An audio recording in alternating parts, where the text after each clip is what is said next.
Dekada-dekada ng kasama sa tahanan ng ilang mga Pilipino ang kuneho. Matulin, maliksi, makulit, malaya at kaya-ayang pagmasdan. Pinaniniwala ang mga kuneho sa Pilipinas ay dinala ng mga religious missionaries galing Estados Unidos pagkatapos ng World War II para matugunan ang kakulangan sa pagkain.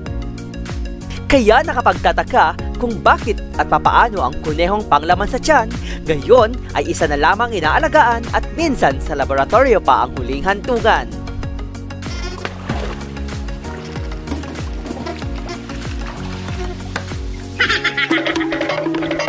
Narito tayo ngayon sa Paet Rabbitry na matatagpuan sa Barangay Remus, Bayan ng Bagao, lalawigan ng Cagayan.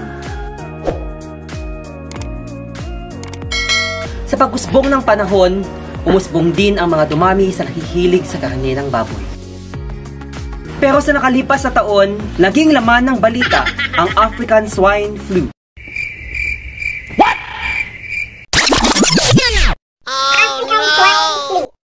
African Swine Flu. Pero sa nakalipas na taon, naging laman ng balita ang ASF or African Swine Fever. So morning routine nila ay ang pagtanggal ng mga dumi ng kuneho at saka dinadala doon para gawing pataba sa kanilang mga halaman.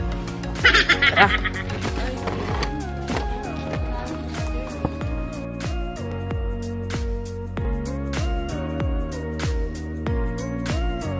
Nag-umpisa tayo ng pag-aalaga ng rabbit, 16 na piraso na babae at meron 2 lalaki.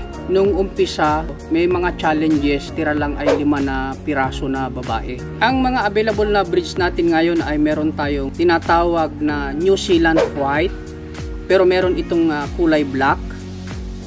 Pangalawa, meron tayong tinatawag na American Chinchilla, kulay gray siya, at ito rin ay tumitimbang ng 3 hanggang umaabot ito ng 5 kilo din.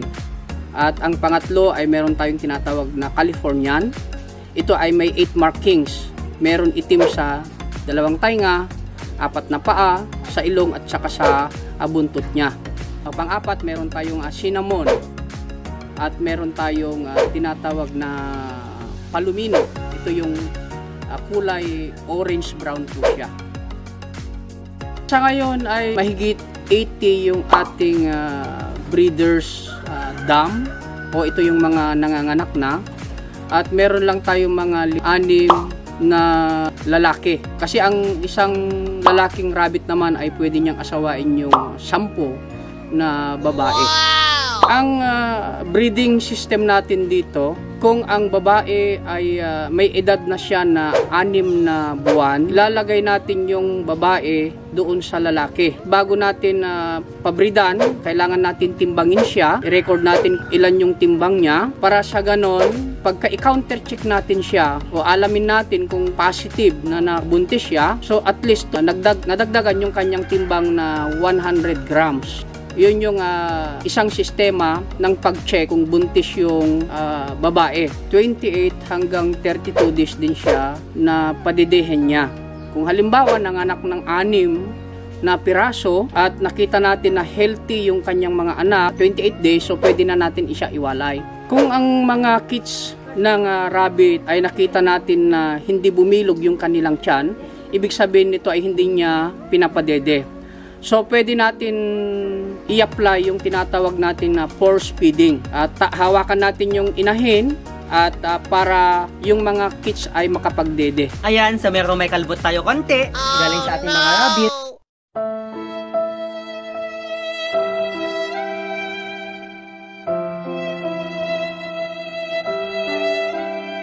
Medyo matalas po yung kanilang mga kuko. Kung siguro ganito kinawakan ko na itong rabbit na to, malamang wala akong nakuhang mga gasgas sa aking kamay. Ngayon, alam ko na po kung paano maghawak ng rabbit. So, ganito po pala. Tapos, ilalagay daw dito.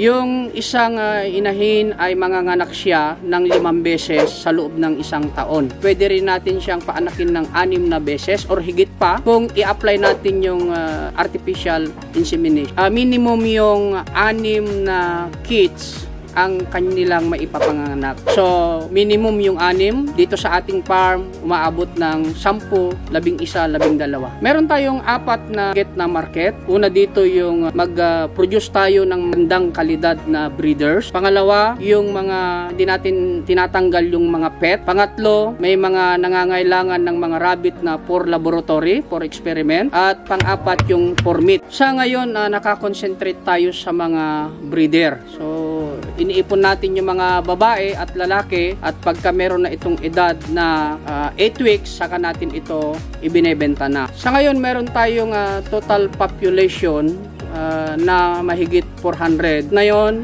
mga kids, mga breeder natin na babae at sa mga lalaki. Ang masasabi ko sa mga nais na mag-alaga ng rabbit, kailangan meron tayong maliit hanggang malaking kaalaman sa pag-alaga ng rabbit. Pwede kayong umattend ng mga ginagawa natin na seminar. Pwede kayong manood sa mga social media o internet patungkol sa pag-alaga ng rabbit. Pangalawa, kailangan iplano natin. Kung gusto natin mag-rabbit, iplano natin kung ano yung mga kinakailangan sa pag-alaga ng rabbit.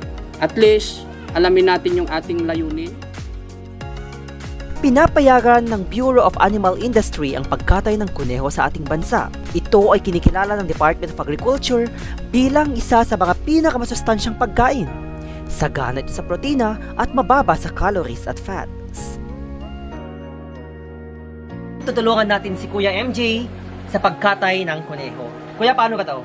Tatanggalin po natin yung balat. So, hilahin po natin ng ganito. Pababa. Sige, kaya ko na to. Easy. Sige po. 1, 2, 3. So, ayan po. May kahirapan po siya. At saka mainit po, no? Mainit po sa katawan. So, ito yung natanggal na balat. Bale, i-dispose na to. Ayon kay Kuya MJ. Yung ilan, ito, ginagawang chicharon. Nakita ko sa Baguio minsan. Yung buntot, ginawa siyang kitchen. Kaya, Kuya, sa akin na to, ha? A few moments later. Kinikilala ang karne ng kuneho ng Department of Agriculture bilang isa sa pinakamasustansyang pagkain. Sagana kasi ito sa protina at mababa sa calories at fats. Iba't ibang putahe ang pwedeng pagkaluto sa kuneho. Pero sa ngayon, susubukan muna namin ang fried kuneho. Sa pagluluto ng fried kuneho, i-coat lamang ang karne sa breading mix habang pinapainit ang mantika. Ilagay sa mainit na mantika ang na-coat ng karne at hintaying maging golden brown. Baliktarin ang kabilang parte at hintaying maluto. Ilang minuto lang, hola, tapos na at pwede lang kainin ang crispy fried kuneho. So the food is ready and my body is missing while Kuya MJ is preparing the food. Come, let's find Justin. Come on!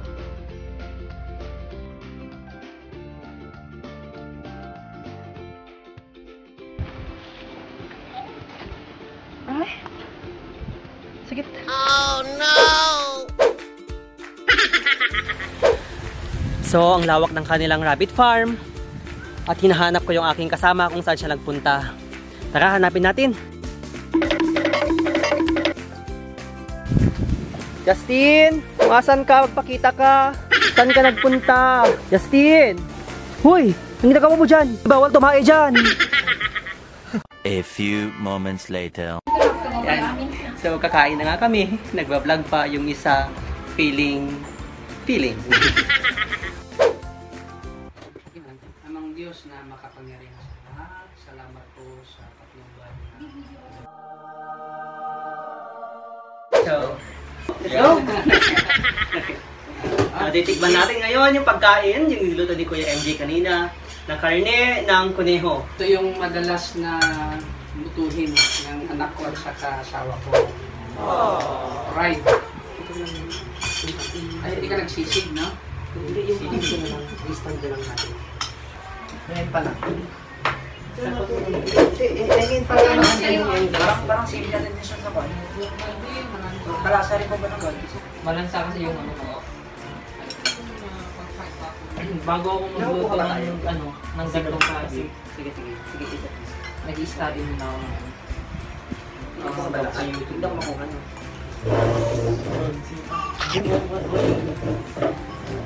Yan na.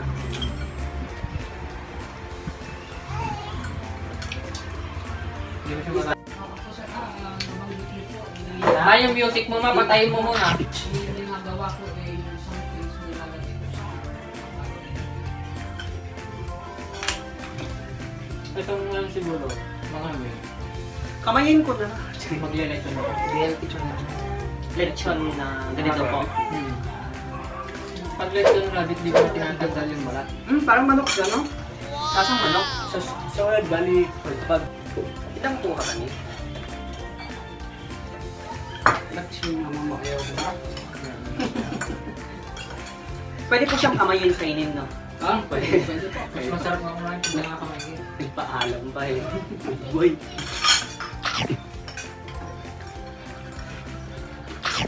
Kagandahan nitong karne ng rabbit, kahit araw-arawin, okay lang siya. Hindi katulad ng ibang karne na pagka araw-arawin mo, makakahead ka. Ito ang baboy. Saka pwede yung Balak ang parang para sa mababa siya. Ito rabbit parang lasang karne lang. Maraming parang lasang kanila. Anong lasa? Parang karne lang siya. Eh, karne naman talaga ito. Neutral na neutral. Sa iba kasi, May lasa. Oo nga. alam mo yung lasa ng gato. Parang baboy. Saka yung balat niya, Klina, habang dinakain ko siya. Parang chicken, parang balat lang din siya ng chicken. Pero malasa siya, no? Yung outer layer niya. Pero worth it po yung lasa. Masarap po. Baka sensor egg. Mag-breeder. Ikaw? Kaya kukuha ako ng para pero yun siya, mag-i-serve muna tayo ng katulad ng sinabi ni Sir. Mag-i-serve muna tayo ng isa.